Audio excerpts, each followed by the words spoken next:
ევროპარლამენტში დებატები გაიმართა საქართველოს დემოკრატიული კრიზისის თემაზე. დეპუტატების ნაწილმა ხელისუფლებამ მწვავედ გააკრიტიკა. მათი მხრიდან აქცენტი გაკეთა დემოკრატიულ უკუსვლაზე, სამოქალაქო საზოგადოების, მედიის და ოპოზიციის დევნაზე. დებატებზე უვიზო რეჟიმის შესაძლო შეჩერებაზე და კონკრეტული პირების წინააღმდეგ სანქციების დაწესებაზეც ისაუბრეს. იყო საწინააღმდეგო მოსაზრებებით, რამდენიმე დეპუტატმა ევროკავშირი საქართველოს მიმართ ორმაგი სტანდარტების და გეოპოლიტიკური манипуляციის გამო გააკრიტიკა. მათ განცხადებებით ევროკავშირი არაადეკვატურ მოთხოვნებს უყენებს საქართველოს და არ ითვალისწინებს ქვეყნის უსაფრთხოების რეალობას. რეჟიმი ქიმიურ ნივთიერებებს იყენებს სტუდენტების წინააღმდეგ, რომელთაც ევროკავშირის დროშები უჭირავთ. ჩვენ ბევრჯერ გავეცით მოწოდება მიხეილ სააკაშვილის გათავისუფლებისაკენ, თუმცა რეჟიმი იგნორირებას უკეთებს ყველა ევროპულ რეზოლუციას. რატომ? რადგან მიხეილ სააკაშვილი პუტინის პირადი მტერია. შეერთებულმა შტატებმა უნდა იმოქმედოს, დაუწესოს სანქციები ბიძინა ივანიშვილს. ჩვენ არ შეგვიძლია ვიყოთ რუსული ჯაშუშების პარტნიორები. უნდა ვიმოქმედოთ სწრაფად. წინააღმდეგ შემთხვევაში კიდევ უფრო მეტ რეგრესს ვიხილავთ დროთა განმავლობაში.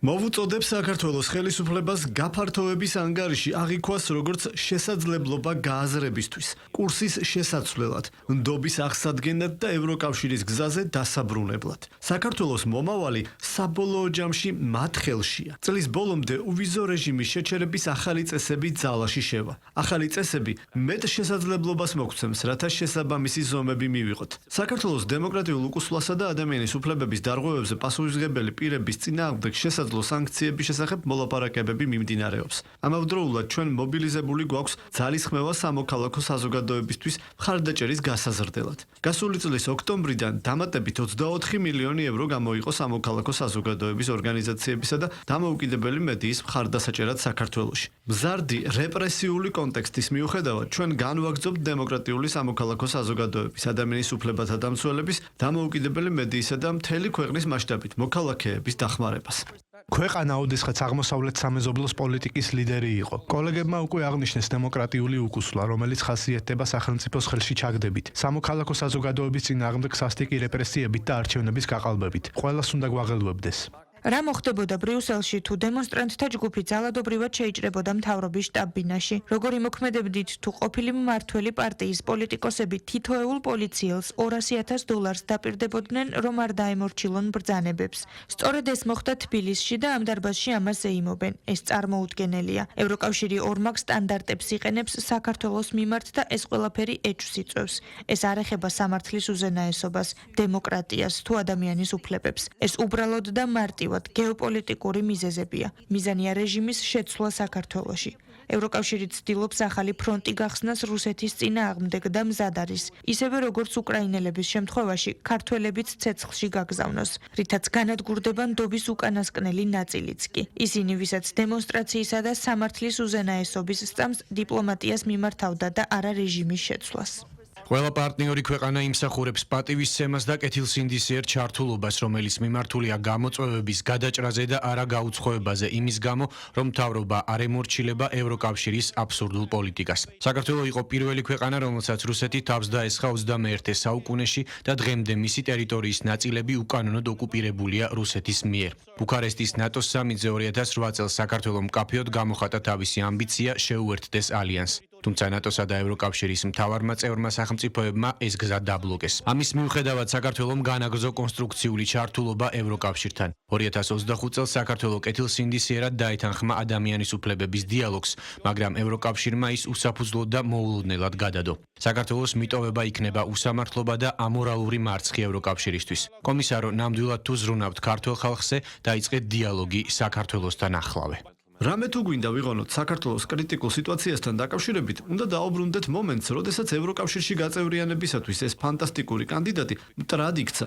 ევროკავშირმა დაიწყო მათ არჩევნებზე გავლენის მოხდენა. 20 წელია რუსები იკავებენ საქართველოს ტერიტორიის მეხუთედს და ევროკავშირი ამ დროის განმავლობაში ძალიან ბედნიერად ვაჭრობდა რუსეთთან. რუსულ ჯარს შეუძლია თბილისში 48 საათში შევიდეს, რადგან საქართველო არ არის ნატოს წევრი. ყველაფერი, რაც მათ შეუძლიათ, არის ის, რომ არ გამოიწვიონ რუსები, რადგან ევროკავშირს არ შეუძლია რაიმე უსაფრთხოების გარანტიების მიცემა. ასე რომ ცვლილებების მისაღწევად ევროკავშირი უნდა იყოს სამართლიანი, დააწესოს სამართლიანი პირობები, აღიაროს 3 წლის წინ დაშვებული საკუთარი შეცდომები და დაიწყოს დიალოგი. ჩვენ უფრო ძლიერები ვართ. მოდით ვიმოქმედოთ ყოველგვარი ძლიერი სიტყვების გარეშე, რომლებიც გადადის ძლიერ მოქმედებებში. წინააღმდეგ შემთხვევაში ქართველები, როგორც მამაკაცები, ასევე ქალები, გახდებიან ჩვენი არარეალისტური საგარეო პოლიტიკის მსხვერპლნი.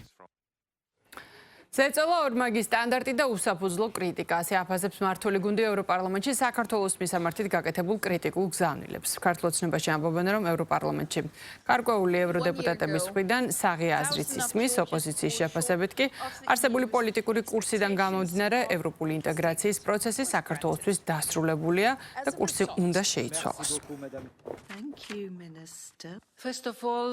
ახალი არჩევნები და პოლიტიკური პატიმრების გათავისუფლება, რეპრესიული კანონმდებლობის უკან წაღება და თავისუფალ გარემოში არჩევნები. აი ამას ითხოვს ევროპის საბჭო, ამას ითხოვს ევროპარლამენტი და ვინც ამას არ ეთანხმება არის ქართული ოცნება და მათი რუსი მოკავშირეები ევროპარლამენტში. ნიღაბი ჩამოხსნილი აქვს ყველას, ვინც დღეს ქართულ ოცნებას მხარს უჭერს, ის მხარს უჭერს რუსულ აგრესიას. კიდევ ერთხელ მოვისმინეთ, რომ ევროპული ინტეგრაციის პროცესი არსებული პოლიტიკური კურსის პირობებში არის დასრულებული. თუ საქართველოს სურს ევროპული კურსის აღდგენა, მაშინ უნდა იქნას შეცვლილი ეს არსებული კურსი, რაც დღეს უკავია სამწყობლო სახელმწიფოს. ეს ნიშნავს პირველ რიგში რეპრესიული კანონმდებლობის გაუქმებას, ახალი თავისუფალი არჩევნების ჩატარებას და პოლიტპატრიოტების გათავისუფლებას. ამ ნაბიჯების გარეშე არავითარი აღდგენა ევროპული კურსის არ იქნება შესაძლებელი, რადგან ეს კურსი არის არსებითად წინააღმდეგობაში იმ ღირებულებებთან, რაც გააჩნია ევროპულ კავშირს. აქტიურად ეს ადამიანები ამბობენ, რომ ის, რაც ემსახურება ეგრეთ წოდებული ფერადი ლიბერალური რევოლუციების მიზანს, ეს არის აპრიორი დანარჩენი სახელმწიფო, კონსტიტუცია, დემოკრატიული არჩევნები, ხალხის ნება, უმრავლესობის აზრი გამოხატული არჩევნებში, ეს ყველაფერი არის გვერდზე გადასადები.